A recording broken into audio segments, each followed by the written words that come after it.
10월 4일 법률방송 로투데이 시작하겠습니다. 첫 소식입니다. 내일은 뇌물 혐의 등으로 기소된 이명박 전 대통령을 위시해 김기춘 전 비서실장, 조윤선 전 장관, 신동빈 롯데그룹 회장 등 당대의 권력자들에 대한 무더기 선고가 내려지는 말 그대로 심판의 날입니다. 이 전 대통령 등이 받고 있는 혐의와 쟁점 등을 짚어보며 내일 선고 결과를 전망해봤습니다. 카드로 읽는 법조 김정래 기자입니다. 350억 원대 횡령과 110억 원대 뇌물, 이를 위한 직권남용 등 이명박 전 대통령이 받는 혐의는 모두 16개입니다.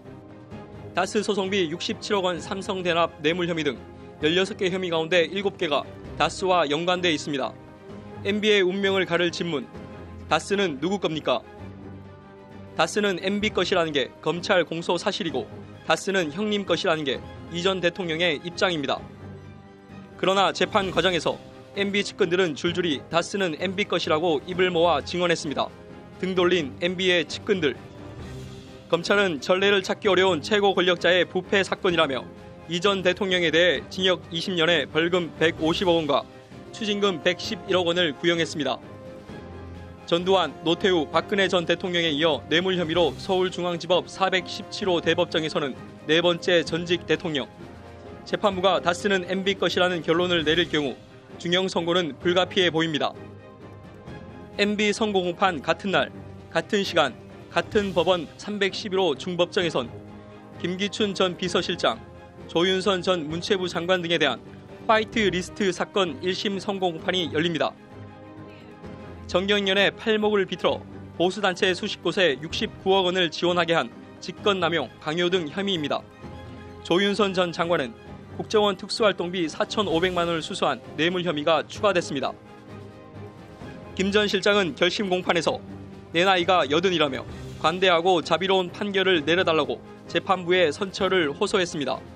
1인지하 만인지상, 박근혜 정권에서 기춘 대군이라고까지 불렸던 김기춘 전 실장의 몰락. 그리고 2017년 1월 블랙리스트 혐의 구속 기소를 시작으로 1심 집행유예 선고 석방, 징역 2년 선고 재수감, 지난달 22일 대법원 상고심 구속기간 만료 재석방까지 구속과 석방, 재구속, 재석방, 롤러코스터를 탄 것 같은 조윤선 전 장관의 구치소 유전. 조 전 장관은 화이트 리스트 결심 공판에서 대통령을 제대로 보필하지 못한 책임이 14개월 수감 생활로는 모자라냐고 항변했습니다. 검찰은 조 전 장관에 대해 그러나 혐의가 중하다며 징역 6년을, 김기춘 전 실장에 대해선 징역 4년을 구형했습니다. 같은 시각 서울중앙지법 312호 중법정에선 경영비리와 뇌물 등 혐의로 기소된 신동빈 롯데 회장의 항소심 선고 공판이 열립니다. 검찰은 경영비리와 뇌물 혐의 두 사건을 병합해 신동빈 회장에 대해 재벌이라고 특혜를 입어서는 안 된다고 강조하며 징역 14년을 구형했습니다. 대통령과 청와대 비서실장, 여성 최초 정무수석의 장관, 재벌 회장까지 곤불 10년, 화무 11홍. 하루 앞으로 다가온 심판의 날, 법원이 어떤 판단을 내릴지 주목됩니다. 법률방송 카드로 읽는 법조 김정래입니다. 내일로 잡힌 이명박 전 대통령 선고 공판에 이 전 대통령이 출석하지 않겠다는 뜻을 오늘 오후 밝혔습니다. 오늘 앵커 브리핑은 공공의 이익과 국격에 대해 얘기해 보겠습니다.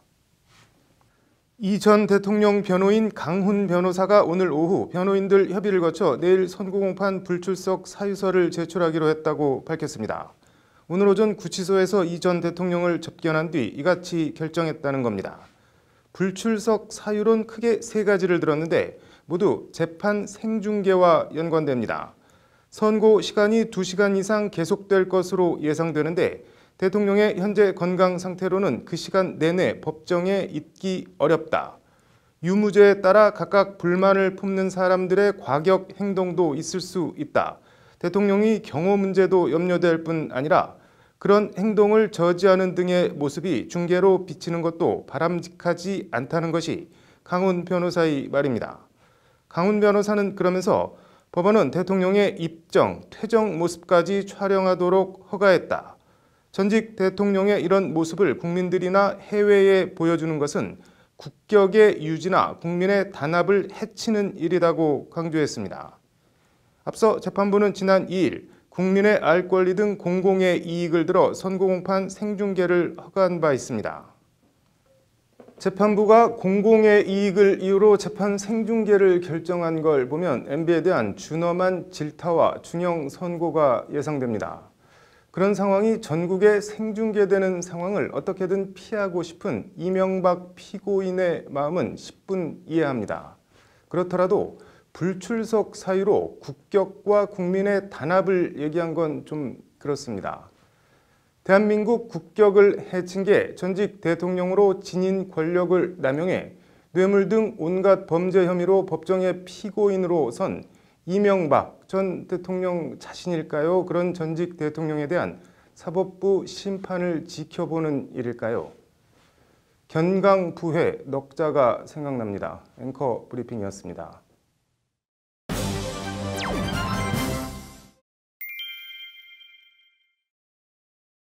관련 소식 하나 더 전해드리겠습니다. 서울중앙지법에선 오늘 이명박 전 대통령의 조카인 이동형 다스 부사장의 수억 원대 다스 불법 리베이트 혐의 관련 첫 공판이 열렸습니다.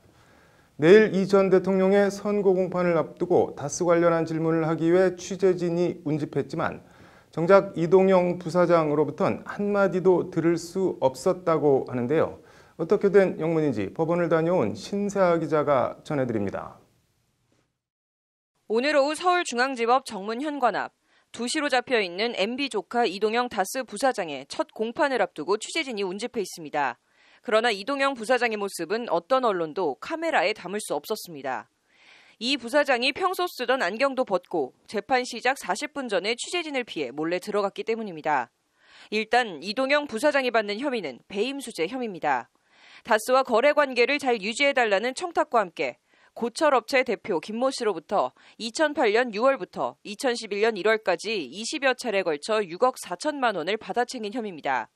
이에 대해 이동형 부사장은 부정한 청탁을 받고 돈을 받은 적이 없다며 혐의를 전면 부인하고 있습니다.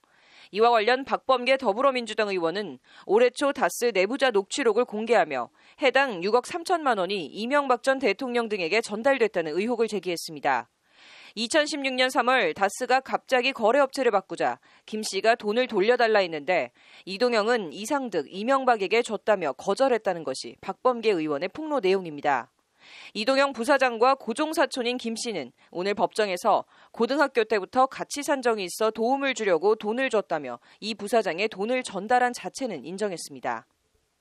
MB 조카 이동형 다스 부사장이 취재진을 피해 기습적으로 법정에 출석한 것은 내일 열리는 이 전 대통령 1심 선고 공판을 의식한 것 때문으로 보입니다. 이동형 부사장은 MB 재판에서 다스 관련 최종 책임은 이 전 대통령에게 있다고 모든 책임을 작은아버지에게 미룬 바 있습니다. 이 전 대통령 재판에서 법원이 어떤 판결을 내릴지 주목됩니다. 법률방송 신세아입니다. 중앙행정심판위원회가 삼성전자 작업환경 측정 결과 보고서 대부분에 대해 비공개 재결을 내린 데 대해 삼성 직업병 피해자 단체 등이 오늘 행정소송을 제기한다고 밝혔습니다. 작업환경 보고서는 과연 영업 기밀일까요? 아닐까요? 공개하면 삼성과 국가 이익에 심대한 타격이 있을까요? 그냥 하는 말일까요? 장한지 기자의 심층 리포트 보시겠습니다. 영업비밀 주장 부당하다. 작업환경 보고서 공개하라. 공개하라. 공개하라. 반도체 노동자 건강인권 지킴이 반올림 등이 공개하라고 목소리를 높이는 것은 삼성전자 온양공장 작업환경 측정 보고서입니다. 앞서 대전고법은 지난 2월 삼성전자 온양공장 작업환경 측정 보고서를 공개하라고 판결했습니다. 온양공장 작업환경보고서 속 측정 위치도가 삼성전자의 경영, 영업상 비밀에 해당한다고 보기 어렵다. 측정 위치도가 공개될 경우 삼성전자의 기술적 노하우가 유출되거나 경쟁력이 약화돼 이익을 해칠 우려가 있다고 보기 어렵다는 게 대전고법 판결입니다. 해당 판결 이후 삼성 직업병 피해자들은 삼성전자 다른 공장 보고서 공개도 요청했고 고용노동부도 기존의 비공개 입장에서 선회했습니다. 고용노동부도 이번에는 입장을 바꾸어서 작업환경 측정 보고서를 적극적으로 공개하기로 하였습니다.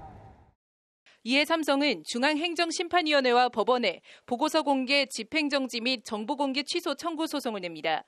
보고서 내용이 공개될 경우 영업기밀 유출은 물론 국가 이익에도 심대한 침해가 예상된다는 논리입니다.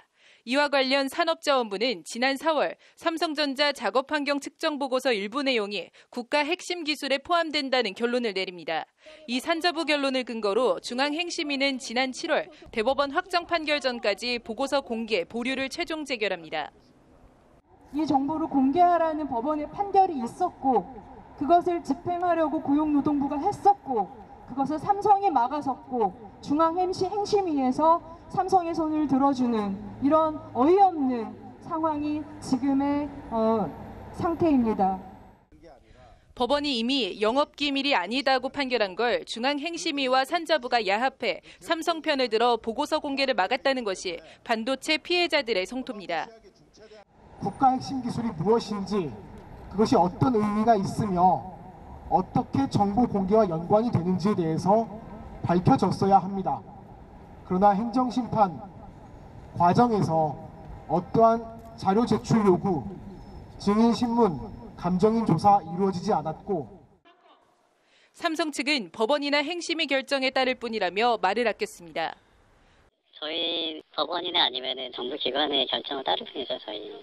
저희는 정부나 이쪽에서 이제 판단 내리셔 주시는 대로 이제 따를 계획이고요. 공개하라, 공개하지 않아도 된다. 왔다 갔다 하고 있는 삼성전자 작업환경 측정 보고서. 삼성 직업병 피해자 측은 이르면 이번 주 행정심판위 결정에 대한 불복소장을 제출할 예정입니다. 법률방송 장한지입니다. 네, 사법 사상 최초로 무기수에 대한 대법원 재심 개시 결정이 내려졌습니다. 로인사이드 이현무 기자 나와 있습니다. 이 기자, 무기수 김신혜 씨 사건이라고 하는데 뭐 어떤 내용인가요?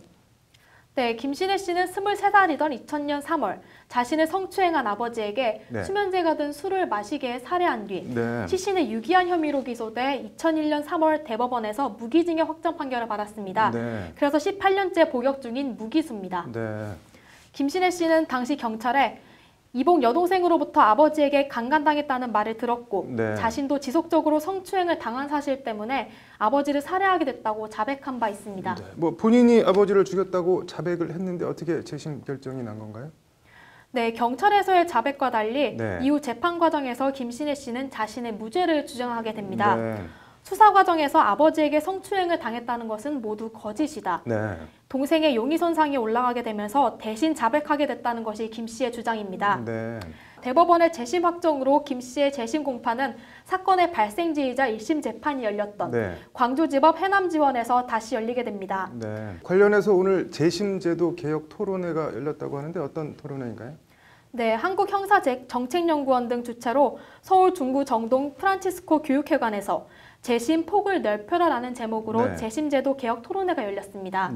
오늘 토론회에선 앞서 언급한 김신혜 씨 사건처럼 허위 자백 문제가 집중 논의됐습니다. 당시 18살이던 여자친구를 살해한 혐의로 재판에 넘겨진 1992년 김순경 허위 자백 사건, 그리고 1999년 삼리의 슈퍼 강도치사 사건 등이 있습니다. 영화 재심으로도 만들어진 2000년 약촌오거리 택시 강도 살인 사건, 2007년 수원 노숙청소년 상해 사건 등 허위 자백으로 인한 재심 무죄 판결 사건 사례들이 두루 언급됐는데요.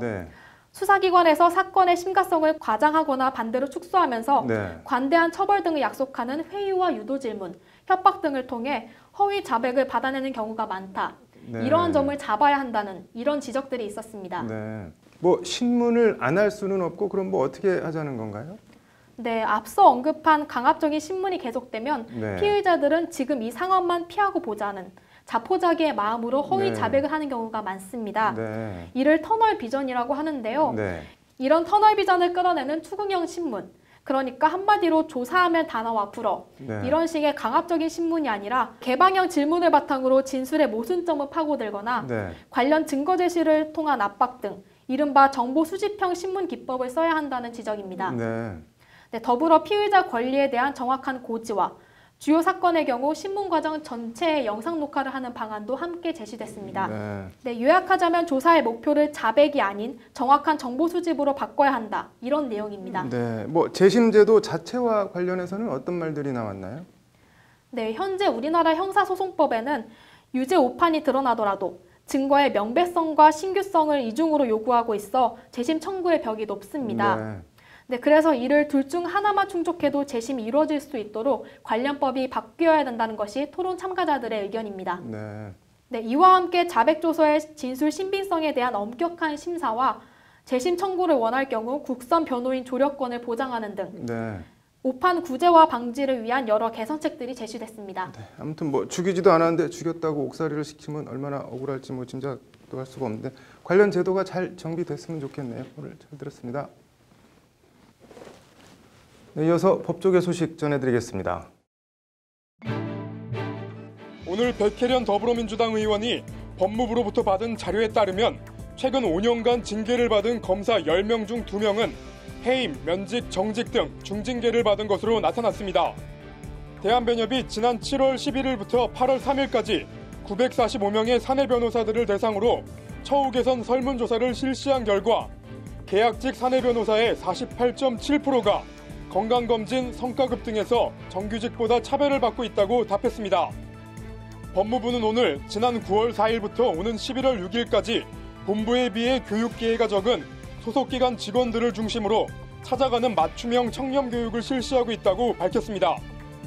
전두환 전 대통령이 오늘 회고록에서 5.18 민주화운동 관련자 명예를 훼손한 책임을 물어 총 7천만 원을 배상해야 한다는 법원 판결에 불복해 항소했습니다.